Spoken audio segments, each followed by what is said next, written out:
Hi, I'm Holly Telemann, and today we're going to go over the top 3 ways to price your artwork.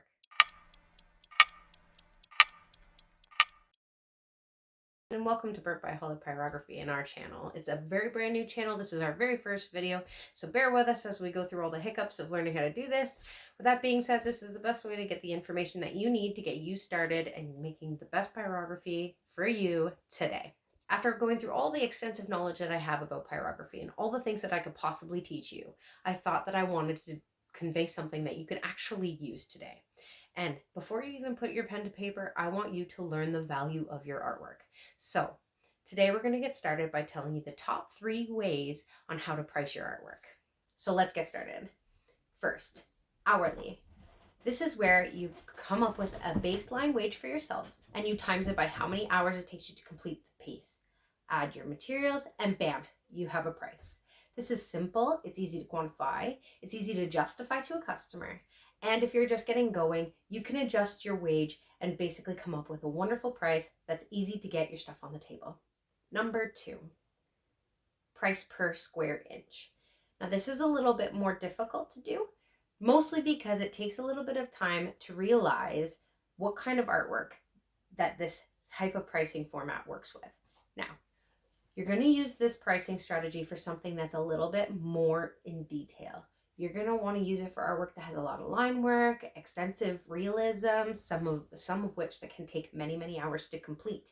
You wouldn't charge an hourly rate for this because the amount of hours that you're going to have within this piece could be an excruciating amount, and trying to come up with a price that people are willing to pay is going to be quite difficult. So if you take your piece, you find out how many square inches it is, multiplying it by a baseline price, you can come up with a price per square inch and give it to your customer and still be able to have them understand why you charged what you charged. For this specific strategy, it's easy to start out with a baseline number like 10. Third, lastly, is your price per piece. Now, this is something that you might see with artists who are a little bit more experienced. So this is something that you would see on coasters, something you would see on cookies at Christmas time, on ornaments. These are pieces of artwork that are pretty consistent, and people usually use this when they're doing mass numbers or quantities. I'll give you a baseline example. Custom cookie ornaments with portraits of dogs or family members can be sold from anywhere from $25 to $40, depending on your experience and depending on how much you're putting within the piece. Now, again, it's a price per piece, so it would be $40 per coaster, $30 per coaster. Now, let's talk about pros and cons. Hourly.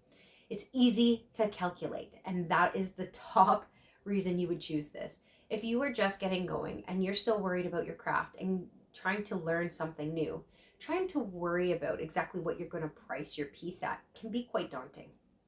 By coming up with an hourly wage ahead of time, and then when you start working, you keep track of your hours, it just makes it very easy to put a stamp on it. Even in the beginning, a lot of artists aren't quite ready to sell their artwork, so sometimes by doing it this way, you can get comfortable with putting a value on your artwork and not just hanging it on your own wall. The con to this way is that if you end up spending a ton of hours on your piece of artwork, you're not going to get the money that you want for it. Unfortunately, we have a market that we work within, and if you do not fit within the market, you will fall flat. This is where price per square inch comes. Now, for very, very detailed pieces of artwork, like I said, this is one of the top ways that you can price your artwork. It makes sense. It's easy to adjust how much or how little you want to add per square inch by 50 cents, by a quarter. So if you're finding that your prices are too low or too high, it's easy to fix, or it's easy to adjust on the fly at a show. The con to this is basically if you don't have the right style of artwork for this to work, the pricing strategy just doesn't make sense and your customer will see through it. So again, I'm Holly Tolman. Thank you for showing up today and hearing me out. If you have any questions, feel free to put them in the comments. Please like, subscribe, and ring that bell, and stay tuned for more great information from Burnt by Holly.